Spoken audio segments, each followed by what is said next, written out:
फक्त गोड किंवा चॉकलेटमुळेच दात किडतात का मुलांचे? जे साधे चॉकलेट बार्स येतात आपले ते बिनधास्त खा.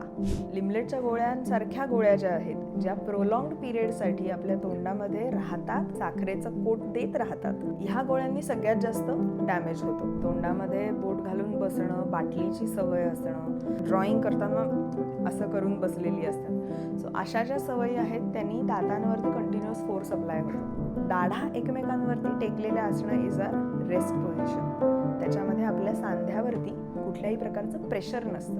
दिवसातनं 2 वेळेला ब्रशिंग करणं, फ्लोरिडेटेड टूथपेस्ट वापरणं, कुठलीही गोष्ट कन्झ्युम केल्यानंतर खळखळून चूळ भरणं, 2 ब्रशिंगमध्ये 12 तासाचं अंतर मेंटेन करणं, स्टेन होतील अशा गोष्टी कमीत कमी कन्झ्युम करणं, ह्या सगळ्या गोष्टीचा तुम्ही वापर करू शकता फॉर ओव्हरऑल मेंटेनन्स. आता मला लहान मुलांच्या दुधाच्या दातांवरती यायला आवडेल.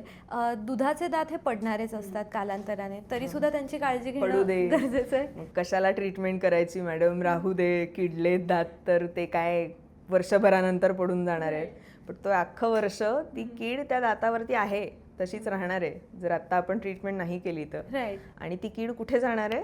मुळांपर्यंत, आणि त्या मुळातनं कायमच्या दातापर्यंत. ओके. ओके, सो हीच गोष्ट बऱ्याचशा पालकांना अशी वाटते की आम्ही आमच्या लहानपणी कधी डेंटिस्टकडे गेलो नाही आणि ते तसेच पडून गेले किडलेले दात. त्या इंडिव्हिज्युअल्सना त्यांच्या 50मध्ये वयापेक्षा अलीकडे ट्रीटमेंटची गरज भासलेली असते खरं तर. म्हणजे याचा अर्थ त्यांनी दुधाच्या दातांपासूनच काळजी नाही घेतली, हे क्लिअर आहे. पण तरी ते त्यांच्या मुलांसाठी हीच गोष्ट रिपीट करतात की दुधाच्या दातांना कशाला काळजी घ्यायला पाहिजे, ते तसेही पडणार आहेत. तसेही जरी पडणार असले तरी ते जितका काळ तोंडामध्ये असणारे तितका काळ तर हेल्दी राहणं अपेक्षित आहे. ओके, सो जर तिथे कीड लागलेली असेल तर ती कीड पसरू नये ह्यासाठी मिल्क टीथची सुद्धा ट्रीटमेंट अतिशय गरजेची आहे. पिरियड. म्हणजे लहान मुलांचे दात का किडतात, म्हणजे चॉकलेट खाल्ल्यामुळे दात किडतात असं आपण कॉमनली बोललं जातं हे, आणि खूप इतक्या कॅज्युअली बोललं जातं की असं वाटतं की हो गोड खातोय किंवा चॉकलेटमुळेच दात किडतात. फक्त गोड किंवा चॉकलेटमुळेच दात किडतात का मुलांचे? मेजॉरिटी येस, पण चॉकलेट किंवा गोळ्याची फ्रिक्वेन्सी सुद्धा महत्त्वाची आहे, त्याचा टाईप पण महत्त्वाचा आहे. जर तुम्ही खूप कॅरॅमेल चॉकलेट्स खात असाल ज्याच्यामध्ये चिकट पदार्थ आहेत, लहान मुलं तेवढ्या तन्मयतेने दात घासत नाहीत, तर मग त्या अडकलेल्या चिकटलेल्या गोष्टी दातावरच्या वेळेत क्लीन होण्याची शक्यता लहानपणी कमी असते. मग तशा पद्धतीच्या चॉकलेट्सपासून थोडं लांब ठेवा. जे साधे चॉकलेट बार्स येतात आपले ते बिनधास्त खा, ते खाऊ देत. फक्त कंडिशन एकच, चॉकलेट खाल्ल्यानंतर चूळ भरायची 3 वेळेला खळखळून. हे तुम्ही तुमच्या मुलांना शिकवा, मग त्यांना बिनधास्त चॉकलेट खाऊ दे, काहीही प्रॉब्लेम नाही. त्याची फ्रिक्वेन्सी तुम्ही मेंटेन केली पाहिजे. आठवड्यातनं 2 वेळेला ठरवून द्या. काहीतरी रिवॉर्ड सिस्टीम क्रिएट करा ज्याच्यामध्ये त्यांना चॉकलेट खाण्याची संधी मिळेल. लॉजेंजेस जे असतात, चघळून खायच्या गोळ्या, लिमलेटच्या गोळ्या आपण लहानपणापासून बघितल्यात, खात आलोय. लिमलेटच्या गोळ्यांसारख्या गोळ्या ज्या आहेत ज्या प्रोलॉंग्ड पिरियडसाठी आपल्या तोंडामध्ये राहतात, साखरेचं कोट देत राहतात, किंवा ते चघळून आपण त्यातला ज्यूस कन्झ्युम करत राहतो, ह्या गोळ्यांनी सगळ्यात जास्त डॅमेज होतो. आणि काही लहान मुलांमध्ये ही पण सवय असते की तोंडात घास घ्यायचा आणि तसंच बसून राहायचं न चावता. सो ह्या सवयींचा, लहान मुलांचे जे डेंटल इश्यूज आहेत ना ते मोस्टली सवयीमुळे घडतात. म्हणजे कन्झम्पशन जे आपण करतोय त्याच्याही पेक्षा जास्त सवयीमुळे जास्त त्यांना अफेक्ट होतं युजली. सो त्या सवयी ह्या पालकांनी लक्ष देऊन अवॉइड करणं किंवा त्यांना चांगल्या हॅबिट्स रिइन्फोर्स करणं ही जबाबदारी संपूर्णपणे पालकांची आहे. निदान 5व्या वर्षापर्यंत तेच क्रिटिकल असतं. 5व्या वर्षानंतर मूल थोडंसं व्हिजिलंटली स्वतःकडे लक्ष द्यायला सक्षम होऊ शकतं. पहिली 5 वर्ष जी आहेत त्याच्यामध्ये ते आईवडिलांनाही बघतं की ते त्यांच्या ओव्हरऑल पर्सनल हायजीन कसं मेंटेन करतायत, तेच ते इमिटेट करतात. करेक्ट. इंटरेस्टिंग. ह्याच्यानंतर मुलांमध्ये अजून एक समस्या असते की तोंडामध्ये बोट घालून बसणं, किंवा मग बरेच पालक मुलांना पॅसिफायर लावतात. याचा पण ओरल हेल्थवर मुलांचा परिणाम होतो? डेफिनेटली. तोंडामध्ये बोट घालून बसणं, बाटलीची सवय असणं, किंवा टंग थ्रस्टिंग म्हणजे असं असं करून काही जण काम करतात, अभ्यास करताना, ड्रॉइंग करताना असं करून बसलेली असतात. सो अशा ज्या सवयी आहेत त्यांनी दातांवरती कंटिन्युअस फोर्स अप्लाय होतो. बोट चोखण्याची किंवा अंगठा चोखण्याची जी सवय आहे ती सुद्धा लवकरात लवकर घालवली गेली पाहिजे. मुळात अशा पद्धतीची सवय का लागली आहे, what pressure is the child experiencing, ज्याच्यामुळे त्याला पॅसिफाय, तोंडामध्ये आपलं जे तिसरं वर्ष जे असतं ना त्याच्यामध्ये मुलं मोस्ट गोष्टी तोंडाने एक्सपिरियन्स करतात. काही वस्तू तोंडात घालतात कारण that is the area which is most active. Sensory activation जे असतं ते खूप सेन्सिटिव्ह झालेलं असतं तिसऱ्या वर्षामध्ये. सो त्या वेळेस ही जनरली सवय पिक केली जाते की प्रेशर आलं काही की पॅसिफाय करण्यासाठी अंगठा चोखला जातो किंवा पॅसिफायर लावला जातो किंवा बाटली चोखली जाते. सो ह्या गोष्टी ज्या आहेत ह्या सायकोलॉजीशी पण थोड्याशा रिलेटेड आहेत. सो ते केटर करणं आणि वेळेत ही सवय नाहीशी करणं हे दातांच्या आरोग्यासाठी अतिशय गरजेचं आहे. नाही तर मग माल अलाइनमेंट, दात पुढे येणं, हाडाचं आर्किटेक्चर बदलणं हे सगळं आपल्याला दिसून येतं पेशंट्समध्ये. ओके, म्हणजे दातांनी नखं खाण्याची सुद्धा सवय असते, नखं खाल्ली जातात. नखं खाणं का वाईट आहे? नखांमध्ये एक तर खूप प्रकारचे, हातावरती आपल्या कंटिन्युअसली जर्म्स असतात, आपल्या ओव्हरऑल स्किनवरती कंटिन्युअसली जर्म्स असतात. सो ते आपण तोंडावाटे कमेन्सल फ्लोरा कल्चर तिकडे प्लांट करतोय. आपल्या नखांमध्ये म्हणजे तुम्ही जर हात स्वच्छ 45 सेकंद 1 मिनटं व्यवस्थित हात धुवून मग नखं खाणार असाल तर एक वेळ ठीक आहे, पण तरीही ते रेकमेंडेड नाही आहे कारण it is again related to your psychology. नखं खावीशी का वाटतायत? दुसरं, ह्याचं उत्तर थोडं डेफिशियन्सीमध्ये पण असू शकतं. काही जणांना ज्यांना कॅल्शियम डेफिशियन्सी अंडरलाईंग असते त्यांना नखं खायची क्रेविंग्ज येतात. म्हणजे for example iron deficiency anaemia असेल तर बर्फ खावासा वाटतो. सो अशा पद्धतीचा हा एक सिम्पटम आहे की तुम्हाला नखं खावीशी वाटतायत. काही जणांना पेन्सिल खावीशी वाटते, पाटीची पेन्सिल असते ती खावीशी वाटते. माती पण, ज्या अर्थी माती खावीशी वाटते, ज्या अर्थी तुम्हाला क्रेविंग्ज येतात त्या अर्थी तुमची बॉडी काहीतरी मागते.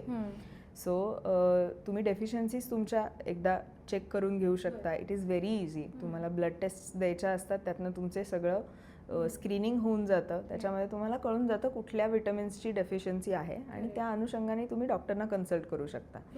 सो नखं खाण्याची सवय जी आहे त्यांनी तुमचा जबडा जो आहे तो सारखा ह्या पोझिशनमध्ये राहतो, बरोबर. सो आपण ॲट रेस्ट आपल्या दाढा ज्या आहेत मागच्या बाजूच्या त्या एकमेकांना टेकतात.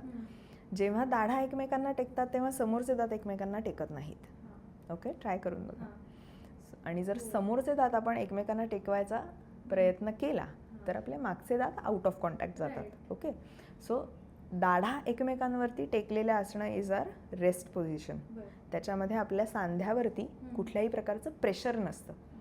जेव्हा आपण सतत आपला जबडा एंड ऑन रिलेशनमध्ये समोरच्या बाजूला मूव्ह करून ठेवून देतो किंवा त्याच्यावरती फाईन मोटर मुवमेंट्स करत राहतो त्या केसमध्ये आपल्या सांध्यावरती आणि मसल्सवरती परिणाम होणार आहे.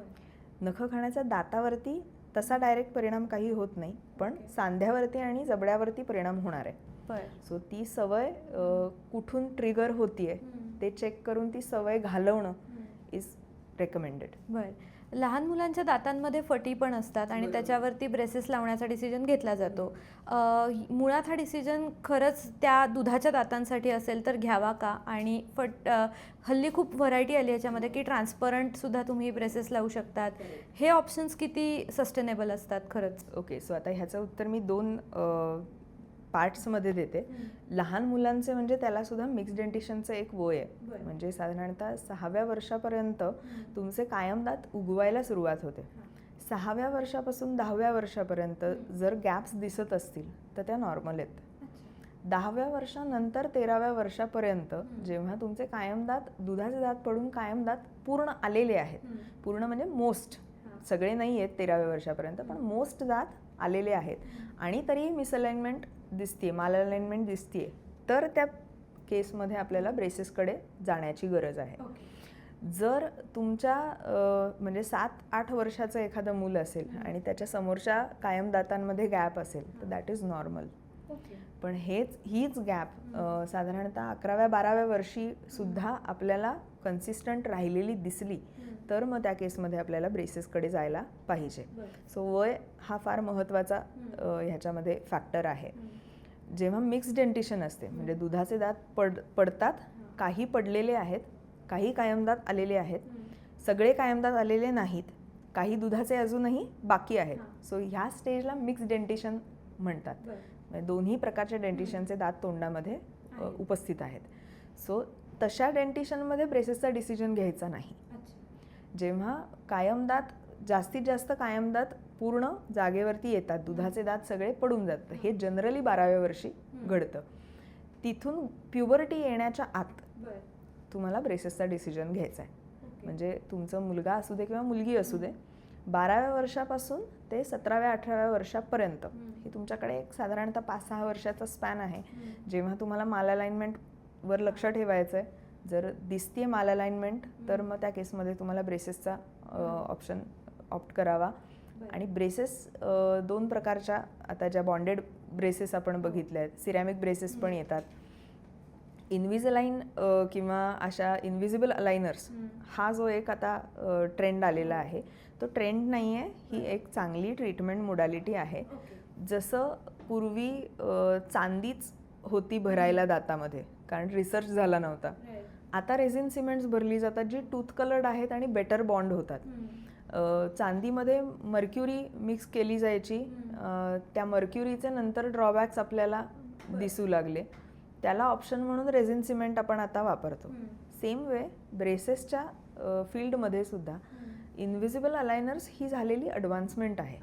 सो त्यात चूक काही नाही. फक्त व्हर्च्युअली करणं, म्हणजे जवळच्या डेंटिस्टकडे न जाता व्हर्च्युअली आपण ते ट्रीट करून घेतोय, काही प्रॉब्लेम आला तर कुणाकडे जायचं हेही माहिती नाही, अशा पद्धतीने फक्त करून घेऊ नये.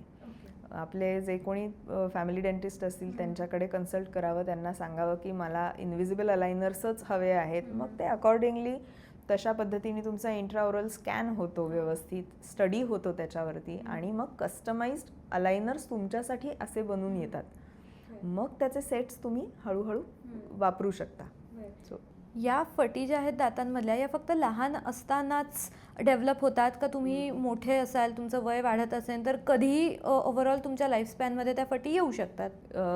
फटी जर जेनेटिकली असतील, म्हणजे माल अलाइनमेंटमुळे असतील, तर त्या साधारणतः ग्रोथ स्पर्ट नंतर दिसतात, म्हणजे ग्रोथ स्पर्टच्या दरम्यान दिसतात. कारण तुमचा जबडा जो आहे त्याची वाढ पूर्ण होऊन तो फ्रीज होतो. त्या पोझिशनमध्ये तुम्हाला तुमच्या दातामधल्या ज्या फटी आहेत त्या कायम राहणाऱ्या आहेत का व्हॅनिश होणाऱ्या आहेत याचा अंदाज येऊ शकतो. म्हणजे 12व्या वर्षापासून 17व्या-18व्या वर्षापर्यंत. 19 ते 25 हे अक्कलदाढ उगवण्याचं वय असतं. त्या केसमध्ये तुमची अलाइनमेंट थोडीशी अजून चेंज होऊ शकते त्या स्पॅनमध्ये.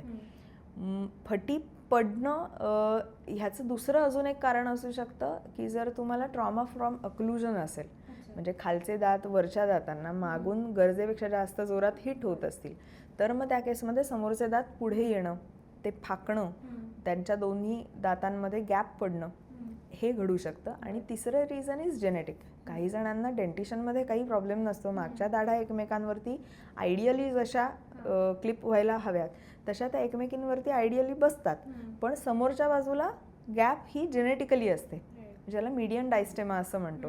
सो त्याला फार छान पद्धतीच्या ट्रीटमेंट्स, विनियर्स, कॅप्स अशा करून आपण करू शकतो. जर ट्रॉमा फ्रॉम अक्लुजन असेल, म्हणजे खालचा दात वरती हिट होऊन जर ही गॅप वाढत असेल, तर ते अक्लुजन पहिले ट्रीट करणं इज व्हॉट इज इम्पॉर्टंट.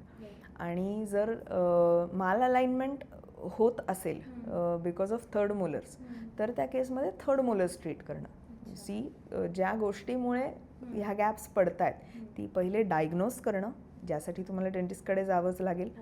ती डायग्नोज झाली की त्यानुसार तुम्हाला सोल्युशन काढणं हे सोपं जातं. ह्याच्यानंतर मी शेवटच्या आपल्या टप्प्याकडे येते. लहान मुलांचं पहिलं डेंटल चेकअप कधी करायचं? बाळ 6 महिन्याचं असताना. बरं. म्हणजे हिरडीतून दात नुकतेच डोकावू लागतात तेव्हापासून आपल्याला त्या डेंटिशनवरती लक्ष ठेवणं अपेक्षित आहे. आणि शेवटचा प्रश्न, ओरल हेल्थ चांगली ठेवण्यासाठी काय क्विक टिप्स तुम्ही शेवटला सांगाल? दिवसातनं 2 वेळेला ब्रशिंग करणं, फ्लोरिडेटेड टूथपेस्ट वापरणं, कुठलीही गोष्ट कन्झ्युम केल्यानंतर खळखळून चूळ भरणं, थुंकायची सोय अवेलेबल नसेल तर पिण्याचं पाणी तोंडात घेऊन सुद्धा तुम्ही चूळ भरू शकता. 2 ब्रशिंगमध्ये 12 तासाचं अंतर मेंटेन करणं आणि स्टेन होतील अशा गोष्टी कमीत कमी कन्झ्युम करणं, म्हणजे गोड कमीत कमी खाणं आणि कोला असलेले एरेटेड ड्रिंक्स, बेव्हरेजेस हे सगळं फ्रिक्वेन्सी त्याची कमी ठेवणं, ह्या सगळ्या गोष्टीचा तुम्ही वापर करू शकता फॉर ओव्हरऑल मेंटेनन्स. इंटरेस्टिंग. खूप छान पद्धतीने तुम्ही हा विषय डिकोड करून सांगितला मॅडम. खूप खूप आभार तुमचे. मी आपल्या सगळ्या ऑडियन्सला सुद्धा आवाहन करते की तुम्हालाही काही प्रश्न असतील तर कमेंट करून आमच्यापर्यंत नक्की पोहोचवा. ते प्रश्न घेऊन आम्ही नवीन एपिसोडसह पुन्हा येऊ. तुर्तास इथेच थांबूया. कसा वाटला व्हिडिओ नक्की सांगा आणि अशाच इंटरेस्टिंग स्टोरीजसाठी पाहत रहा थिंक TV. धन्यवाद.